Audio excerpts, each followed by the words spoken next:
They set down just after dawn, or whatever passed for it on the unnamed planet.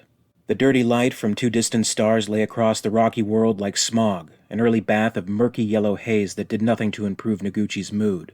It looked like gaseous piss, and even with the steady pump of adrenaline coursing through her, the intensity that came from knowing she was about to face death, she found herself wondering if it was worth it anymore. In the back. Again. After so many training hunts that I could teach them myself. They waited for the signal in the main loading dock, the planet's ugly surface displayed on a small screen set into the door. Flashes of glistening black darted across the screen, raising the level of greedy anticipation in the stuffy, overwarm air. Noguchi tried to breathe evenly, wishing that the masks had a better filter system.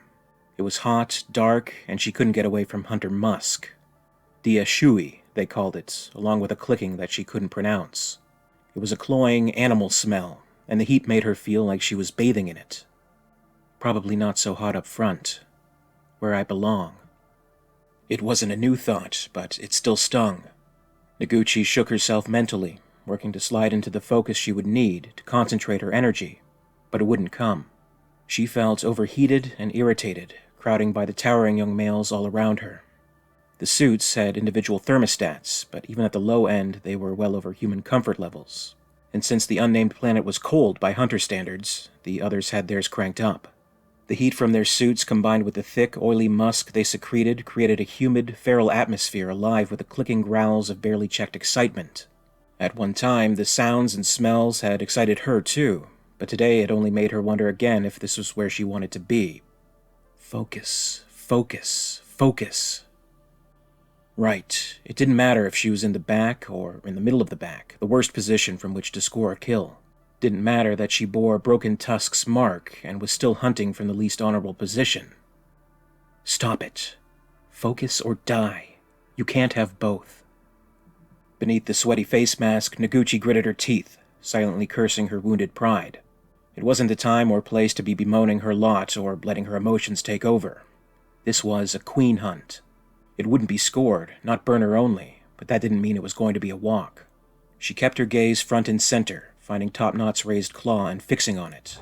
Top-Knot chittered a command and the other Yautja raised their burners, growling excitedly, jostling each other in anticipation.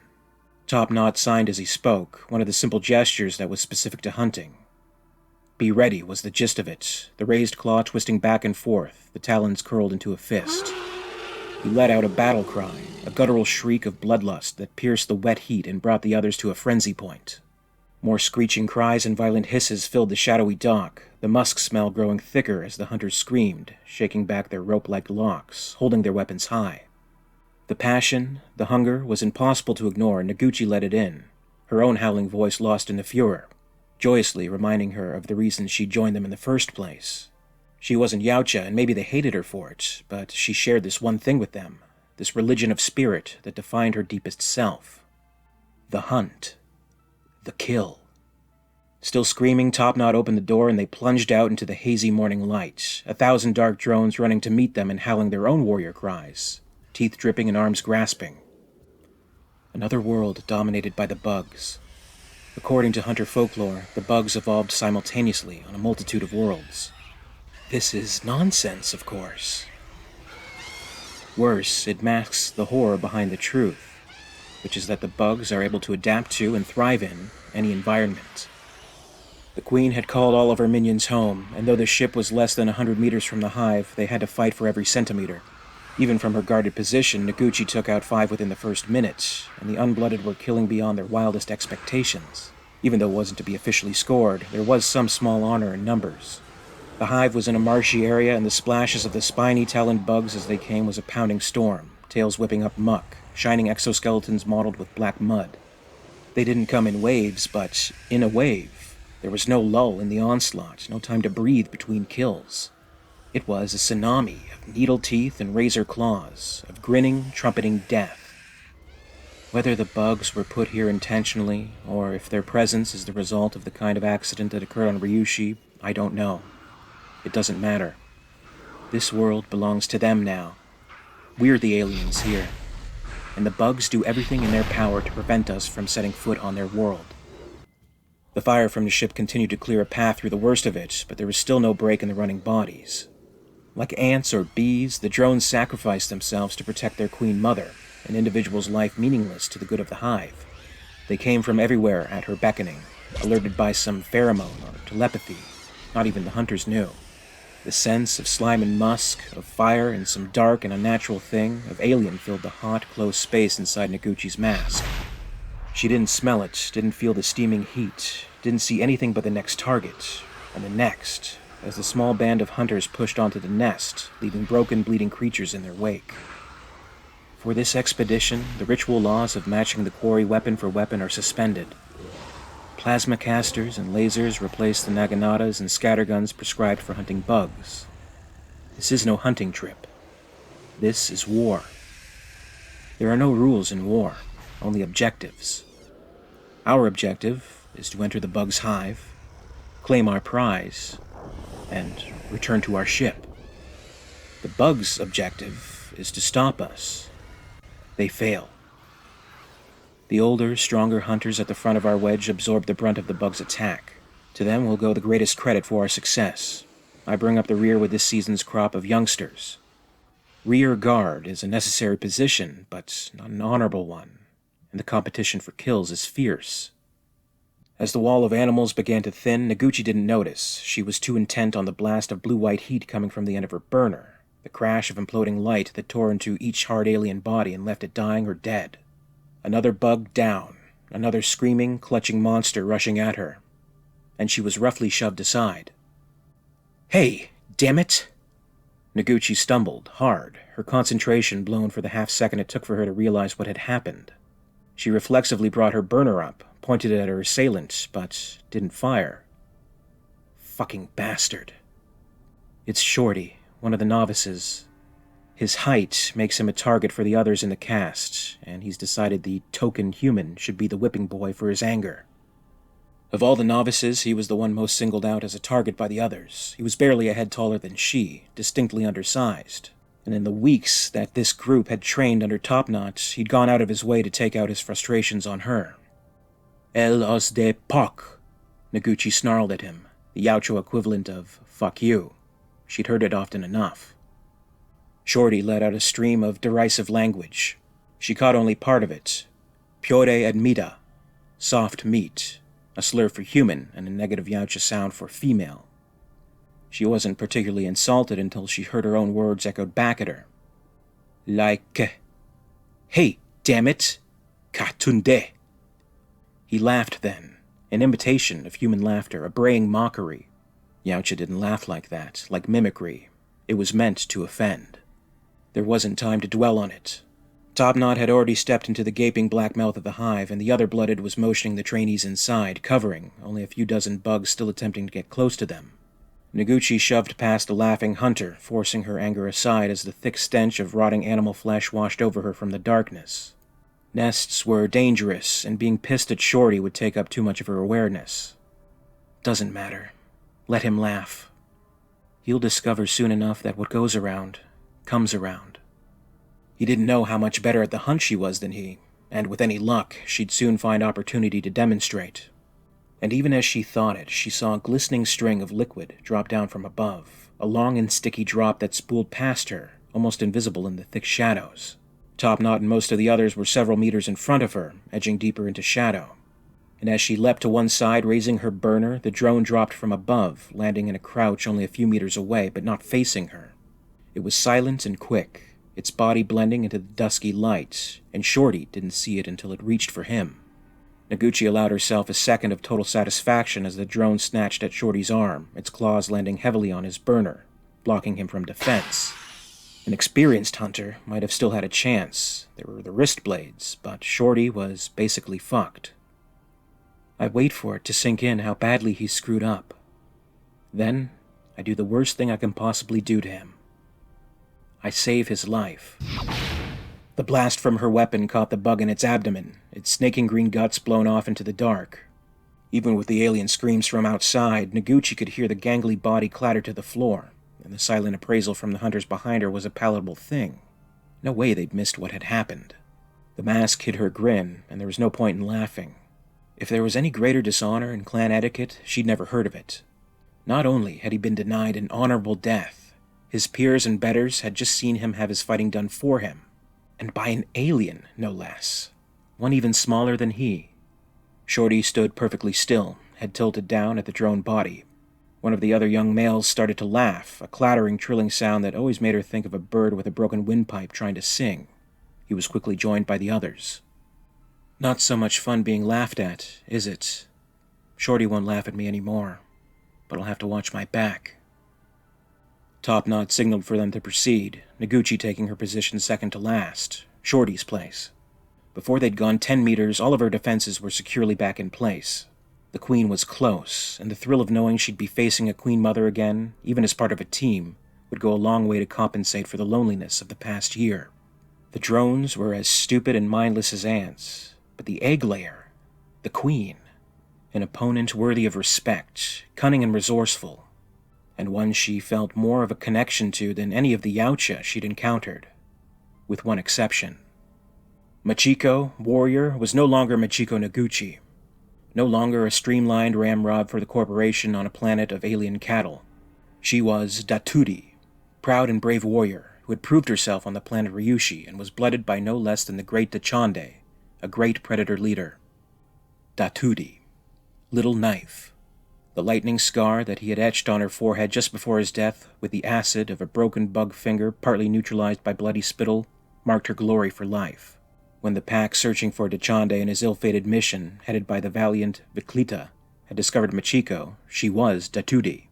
She bore Dachande's mark and had a queen's skull hanging above the door of her home. She'd been one of the surviving Umans on Ryushi. She had no particular reason to stay, seeing as she no longer felt committed to the company, and every reason to go with the Yautja. She had found it difficult to get close to people, but there was always the desire. Now there was no reason to get close to the Yautja. Here, thus released, she could test herself, test her courage and skills, test all the things that would lead her into the state of grace shown to her by Dachande. As a blooded one, she'd been entitled to come for hunts. She felt a real and profound need for that now, a vital desire to pursue honor and valor in the ways of the Yautja, a desire she needed to explore. And so now, here she was. They moved through the birthing chambers, remains of ill-fated denizens of this foggy world, ape-like creatures with big jaws and round, pupilless eyes hung from the walls, their chests burst, their innards in various states of decomposition. The smell was beyond description, beyond bad, cloying and gagging. If not for the filters in the mask they'd given her, Machiko would have not been able to make it through that funk. Then the passages echoed with the screams of angry bugs. Now it's so still I can hear the crunch of dried bones beneath my feet. The bugs aren't strategists. They wouldn't withdraw to regroup. So where are the hive's defenders? Have we already achieved our goal? Yes. The roar of the alien queen echoed nearby. Breakthrough was imminent. The elders, honor and glory and ego etched in flesh and bone and armor, blasted their way through one last tissue of defense. By the blaze of their weapons, Machiko could see a much larger chamber, lit in a feral spectral glow. Closer, she could see that it was like a chamber of the devil's heart, and squatting inside that chamber was its own particular demon. The queen was about normal size, which is to say, big. It hunkered in its hold like a cornered Jabberwocky, its fingernails on blackboard hiss already aroused by the surrounding hunters. As rear guard, it was the younger's duty now to keep the queen's drones away while the more experienced hunters did their jobs. Machiko performed that duty, but made sure she didn't turn her back on Shorty. These creatures were supposedly made of honor, but she'd never really trusted young males of any race, and now was not the time to begin. The predators knew their prey well. One of the bugs' collective strength lay in their complete subjection to their queen. Another was their total dedication to the proliferation of their species. But within these strengths was the key to their one major weakness. The warrior drones would do nothing to endanger the life of their queen. In turn, she would do nothing to endanger the lives of her unborn brood. Armed with that knowledge, the success of the hunters was assured. Still, it wouldn't be easy. Trouble along the way was virtually guaranteed, despite the strutting self-confidence this pack had displayed toward the effort from the very beginning. As the youngers picked off any of the drones who dared to poke their misshapen, horrific heads into the chamber, the elders expertly shot off their grappling devices around the numerous limbs of the queen, around her neck, effectively hog-tying her. The mighty weave of the cords pulled tight. The queen raged and heaved, but her powerful huge body was held in vague check. Even though she wobbled and surged from time to time, it would have to do. The queen, thus reasonably subdued, the drones seemed to check themselves, keyed intuitively to her vulnerability. Now came the most dangerous part. The capture team had to maintain control of the queen as Top-Knot, their brawny leader, prepared for her travel. This was ticklish business, as it consisted of separating her from her egg sac. Top-Knot advanced, his long, sharp blade held high and glistening in the halogen portable lamps carried by the others.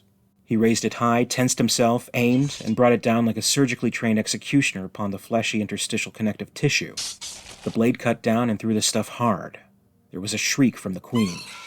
Unfortunately, the hunter whom Machiko called Three-Spot was caught daydreaming.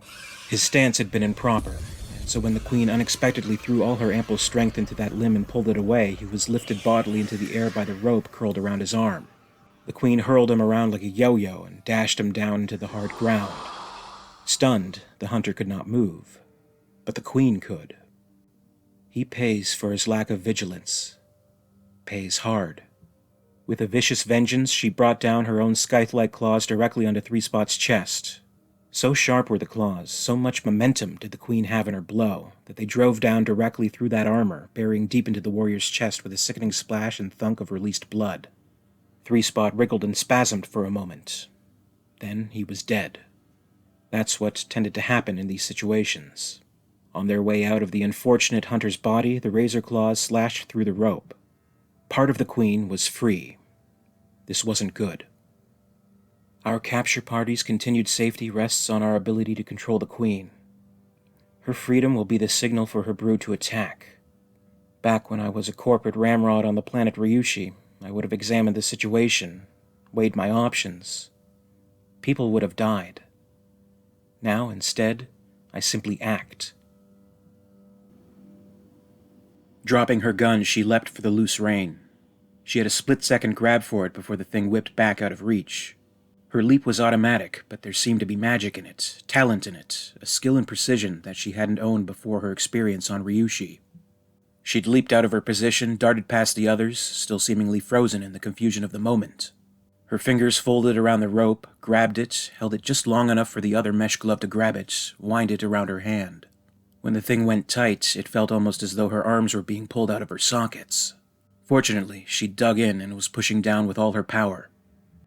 Just hold it, Datuti. Just keep that thing in control. The others will do the rest. Mere moments seemed to stretch as long as her arms wanted to. Sinews creaked and her bones felt close to cracking. The feral alien smell of the place threatened to overwhelm her. However, she concentrated on stillness. She would not be moved. She sensed more than felt the others gaining control, and then 2 hunters took her place. She stepped back, breathing hard. The queen was still straining at the ropes, but she was in control again. Top-Knot approached her. My actions saved the mission from disaster, but my reward is rebuke. Top-Knot slammed his arm against her chest with such power that she was knocked down. Despite her preparation, her breath was knocked from her lungs. She did not offer resistance. She did not take offense. She did not complain. By abandoning my post, I have disobeyed Top-Knot's orders. Though I helped avert disaster, I have revealed myself as untrustworthy. My insubordination may be forgiven, but it will never be forgotten. They started to haul the queen back to the ship. She picked herself off the ground and simply stood for a moment, waiting for the chamber to stop spinning around her. Eventually, on their way out, Top-Knot turned his attention to her. He gestured forward, and she understood. She was to take position at the advance guard. She picked up her gun and hobbled ahead. It was a token position at best. The queen's pheromones would do the work of scattering her brood before her. It was rather like pulling out a hostage with a great big sharp machete held to her throat. The older, more experienced members of the troop, the ones with the necessary muscle and alien wrangling experience, hauled the reluctant queen forward toward the ship. As much as Dachande's mark allowed her entrance to this society, her behavior that day had branded her as an outsider. She still had much to learn about the ways of the hunters, but nonetheless, she knew that had she had the choice over again, she would have done the same thing. The haul back seemed to take forever, what with the big bitch digging in from time to time and needing a quick stun to take some of the fight out of her. And what a job they had ahead of them to boot. According to Top-Knot's briefing, bringing a captive alien queen onto a ship was the most dangerous part of any capture mission. When they got to their destination, Machiko soon found out why. The ramp was lowered by a remote control. It was narrow and posed quite a problem. She could see that the tight confines of the ship would allow no margin for error, no room for slack. According to Top Notch, many times the captive queen made a suicidal last-ditch attempt at the door of the nesting chamber. With great effort, the hunters hauled the queen up the corrugated ramp. They pulled her through into the area that would be her prison, a chamber separated from the rest of the ship. Machiko took up her position by the end of the ramp. She could not help but cast concerned glances back at the progress the others were making, getting that monster into her own private suite. She expected it to make a last break for freedom at any moment. What she did not expect, what came as a surprise, was that the bid for freedom came not from her but from her children. Somehow she got off an unseen signal or a silent call that spurred her offspring into action. They came roaring out of the cavern, more fiendish than ever. Their cries spurred Machiko into action. She swiveled around, took stock, reacted instantly, swinging her weapon around and spraying streams of bright death into the burgeoning hordes. In conjunction with her fellow youngers, they must have killed 30 of the bugs in the next 15 seconds. The aliens just kept on coming. Top Knot bawled out a retreat order, a bawl that turned into a howl of consternation. Machiko had already started up the corrugated ramp. The bugs seemed to pay no attention to the fact that they were being slain by the score. A few broke through the fiery onslaught and started up the ramp as well. Machiko turned around to see what the commotion was, and was horrified to see that the ranks of the brave, valiant senior hunters were splintering. The queen had turned into a raving fury, trailing lines. She leaped to one side. Another cry. In the confusion, Machiko realized that Top Knot had called out for the ramp to be lifted, and not a second too soon. Even as the lip of the thing yanked from the ground, 2 bugs clambered aboard. Fire from the retreating hunters tore them off, but 2 more took their place. Meanwhile, the ranks of the hunters frantically fought for control. Machiko stood aside to allow the last of the youngers to climb aboard. She fired one last salvo, tearing the final bug off the edge and hurling it back into the frenzied roil of its companions. And then, with a chuffing sound and the shriek of hydraulics, the ramp door shut. The bastards were outside. The bitch was inside, though, and free. Machiko turned. The hunters were scuttling about to the exits and their posts while the queen howled out of her frustration and anguish. The queen had only one path open to her, directly into the waiting nesting chamber. Behind her was a grillwork-covered vent from which a cable dangled, but it was too small for her to fit through.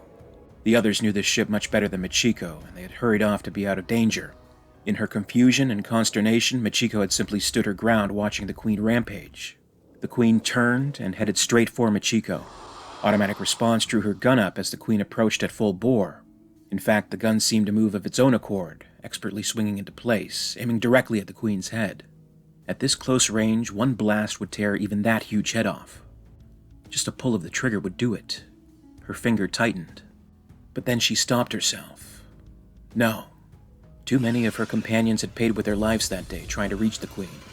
To kill it now would negate their sacrifices. In this situation, even honor offered only one course of action. Retreat. She dropped the gun and ran. My breath comes in ragged gasps, echoing inside my helmet. My heart drums a machine gun beat in my chest. My feet pound a counter rhythm on the steel floor of the nesting chamber. I don't hear any of it. All I'm aware of is the sound of the queen's pursuit, and my own mortality.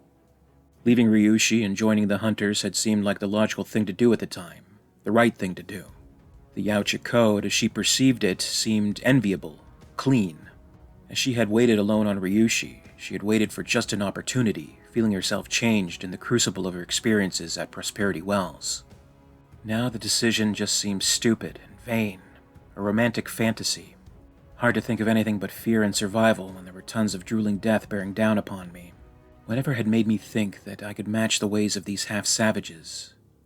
What had I hoped to prove to myself? She ran for her life. It seemed as though she could feel the heat of the creature's breath on her neck. She certainly heard the clank and clack of its chitin, the stretch of its tendons.